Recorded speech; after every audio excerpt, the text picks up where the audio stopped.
What's that? Church bells? Schmigadoon? Welcome to our little town, where friends are all you'll meet. Must be something they do for tourists. Hey, everyone! Hey there, Pete! So we just got the premiere of the first 2 episodes of Schmigadoon on Apple TV, and it's a bit of a strange one. Hey everyone, welcome back to the channel. My name is Brandon, and this is Film Flare, where we discuss anything and everything that makes film and television great. So be sure to subscribe, and let's talk about a great show.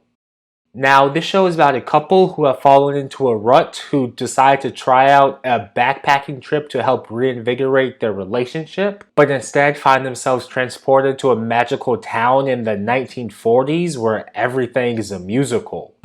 We can't leave.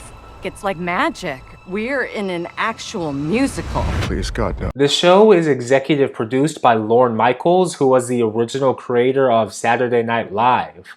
And that, coupled with some SNL alumni, including Cecily Strong as this show's lead, and Keegan-Michael Key, really make this show feel like one giant extended sketch show skit. And it's got a surprisingly good cast of longtime comedy veterans that I really wasn't expecting from it.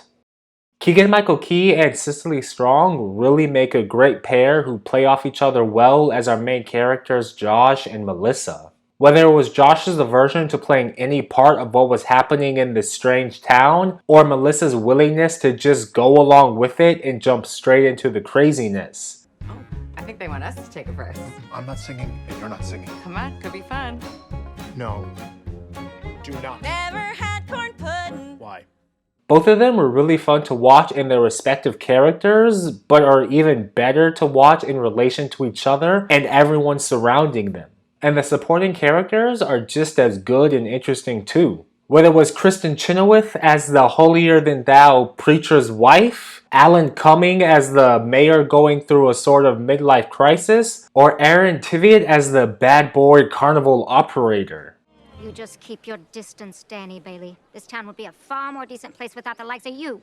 You're nothing but a scoundrel, a rapscallion, and pardon my Jewish, a no-goodnik. And the list just keeps on going with more names like Dove Cameron, Fred Armisen, and Martin Short.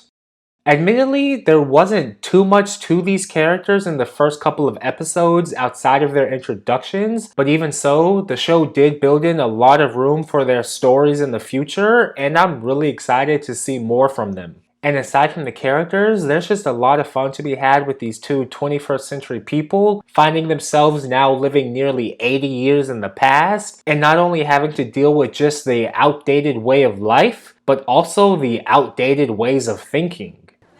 Hey, I'm a doctor too, by the way. But you're a lady. And going along with that disparity, the show also touches on some topics that just seem wrong, but ends up finding a way to tiptoe around them without actually stepping into the controversy.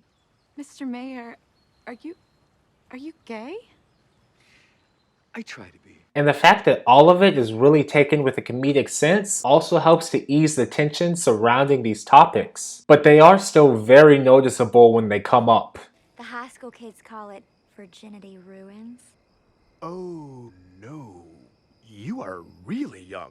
Now, all in all, this is an utterly ridiculous show, and I'm glad that everyone leans into the ridiculousness of it with all of the musical numbers and even a random leprechaun.